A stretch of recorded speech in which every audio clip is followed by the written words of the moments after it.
देख रहे हैं देसी भोजपुरी एक नई सोच।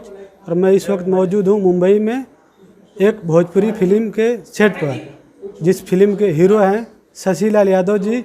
आइए उनसे आपका परिचय कराते हैं। शशि भाई, आपका बहुत बहुत स्वागत है। नमस्कार, प्रणाम। देसी भोजपुरी चैनल के जितना भी सब्सक्राइबर भाई लोग बानी और माता बहन लोग, अगर ये दूसरा प्लेटफॉर्म पे यानी फेसबुक यूट्यूब कहीं भी देखा नहीं तो सबको प्रणाम बा।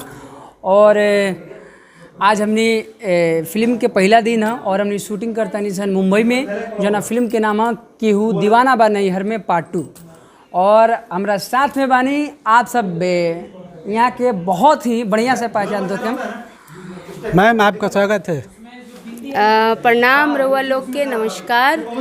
हम जे नीलम। और सच में बड़ा मज़ा आ रहा है भाई फिल्म करके।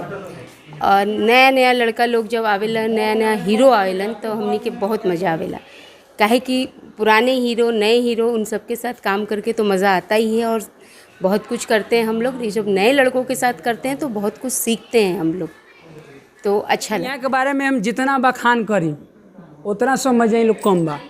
क्या कि ऐसे मॉर्निंग में जब यहाँ से मिलनी है तो पैर छू के प्रणाम करिए हम आपके। ताकि ऐसे भी हम मतलब गार्जियन समान बानी हमनी के, तो यहाँ के आशीर्वाद देनी है, खुश रह। तो बाकी हमके ना पहचान तो हम, लेकिन हम यहाँ के पहचान देनी बचपन में। हमने बचपन से यहाँ के बहुत सारा मूवी, बहुत सारा खेसारी भैया के जोरे, नीरव भैया के जोरे, भोजपुरी के तमाम कलाकार लोगों के साथ, पवन भैया के जोरे ढेर सारा मूवी हमने देख ले बनी। और आज यहाँ के साथ काम करके हमके इतना अच्छा लगा था। हम तो घबरा कर रही हाँ, रियल में बताओ था, हम घबरा कर रही कि कहीं डांट ना दी वहाँ के, कहीं हम कुछ गलती। एक हर फिल्म की तरह क्या इस फिल्म में भी माँ का रोल अदा कर रही हैं? एहो फिल्म में यहाँ के माइये बनल बनी हम। हाँ, बस इतना फ़र्क बा कि हर फिल्म में हम नेगेटिव माई बनीला, इनमें पॉजिटिव माई बनल। हाँ, और हमार माई बनल बनी यहाँ के। और बहुत ही मतलब का बताएं कि हम घबराई रहनी है कि मालूम ना कि कहीं यहाँ के डांट ना दी, कहीं गुस्सा ना जाए। लेकिन यहाँ के कहीं भी हम थोड़ा सा एक जगह हम गलती करनी है मॉर्निंग में स्टार्टिंग में, तो यहाँ के बाबू की ऐसे बाबू ऐसे करा। उसके बाद एनर्जी आ गई हमारा कि चलो भाई, इतना पुरान कलाकार जब कोऑपरेट करते नहीं और आदमी सुने ला कि पुरान कलाकार लोग बड़ी एटीट्यूड होला कि कोऑपरेट ना करल, ऐसे सुने ला हमने, तो बहुत अच्छा लगा था। और वो बहुत ही अच्छा इंसान बने। ये हमनी के करे ही के पड़ेला, काहे कि कभी हमी लोग भी ऐसे ही नया रहने, तो हमनी के जैसन मिलल है तो हम आगे नया लोगन के वैसे ही। देसी चैनल,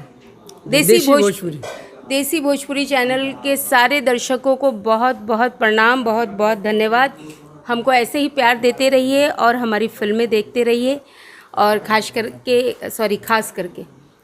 करके शशि को आगे बढ़ाते रहिए। शशि भाई, और जो हमारी टीम है, जो हमारा पूरा क्रू काम कर रहा है, उस पर भी अपना आशीर्वाद बनाए रखिए।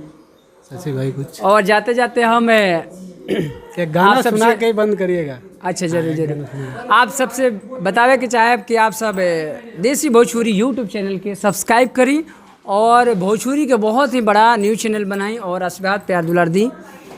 और